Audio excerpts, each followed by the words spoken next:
If you went to the cinema in 1941, you'd have believed that the bombing campaign was going very well. Let go the £1,000 last, Mac. Bomber Command had switched to nighttime raids, and the crews were reporting that they were hitting their targets. Bomb's gone.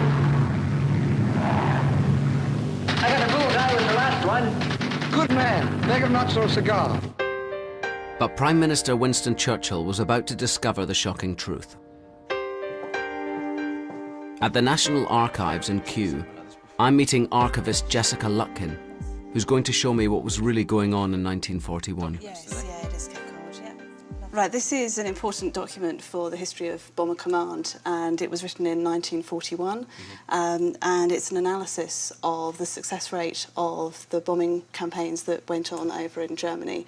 It was the first scientific report that was done, so the first time they had statistics. Before that, it was just the crews reporting back and saying whether they'd hit target or not. How did they gather that evidence? How did they get scientific evidence? They used photographs. They used photographs on the undercarriages of the planes that would take pictures of when the bombs were set off. Right.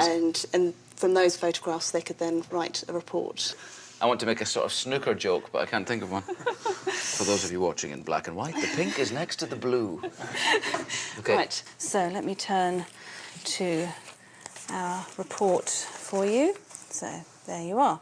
An examination of night photographs taken during night bombing in June and July points to the following conclusions. Of the aircraft recorded as attacking their target, only 1 in 3 got within 5 miles. And over Germany as a whole, the proportion was only 1 in 4. And over the Ruhr, it was only 1 in 10. Yes. Does that mean that only 1 in 10 got over the target? Or the bombs dropped, hit the target? Only 1 in 10 actually reached the target. So what would the reaction have been when this report was read by the top brass, and what was the reaction to it? It was shock. It was simple shock. They couldn't believe just how bad things were. Wow. Surprising to see how ineffective the bombing campaign was early on, and clearly to Churchill and to the powers that be at the time that it was so ineffective. And yeah, it'll be interesting to see how they put that right, what they put in place to try and improve matters. For Churchill, the answer was simple. Bomber Command needed a complete overhaul, and he started at the top. In February 1942, Arthur Harris was appointed its new Commander-in-Chief. We're meeting author Patrick Bishop to find out more about Harris. So one name who keeps cropping up during our journey through this research is Bomber Harris. Well, Bomber Harris was the name that the general public knew him by, but among his peers, he was Bert Harris, and to his men, he was Butch. He had a bristly little moustache that gave him this air of porcine belligerence, and you crossed him at your peril. But what he did have was enormous drive and enormous energy and enormous confidence, and he brought all those qualities to Bomber Command. He arrived at a good time. These big 4-inch bombers were just arriving at the squadrons, and he turned these heavy bombers into weapons of mass destruction.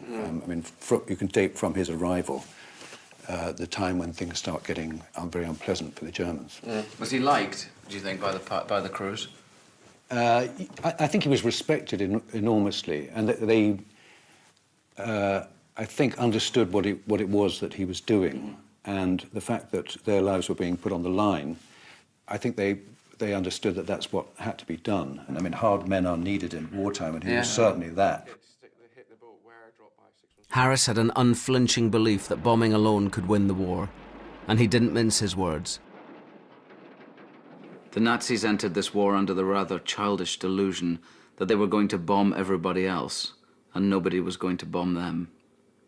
At Rotterdam, London, Warsaw, and 100 other places, they put that rather naive theory into operation. They have sowed the wind, and now they are going to reap